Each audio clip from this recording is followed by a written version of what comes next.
ठाण्यातील डोंबिवलीच्या नांदिवली परिसरात आज दिवसाढवळ्या घडलेली एक धक्कादायक घटना सध्या चर्चेत आहे।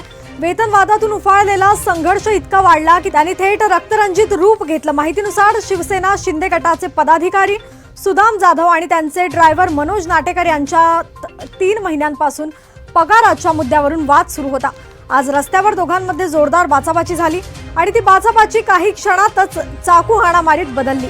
मनोज नाटेकर यांनी संतापाच्या भरात सुदाम जाधव यांच्यावर चाकूने वार केला, पण हल्ला सहन न करता जाधव यांनीही हाताशी आलेल्या धारदार वस्तूने पलटवार केला। काही क्षणातच रस्त्यावर अफरातफर माजली। लोक जीव वाचवण्यासाठी इकडे तिकडे पळू लागले।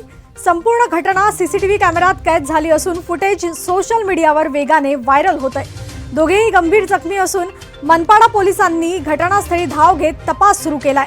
वेतनवादातून सुरू झालेला हा वाद आता ठाण्याच्या रस्त्यांवर रक्तरंजित उदाहरण बनलाय।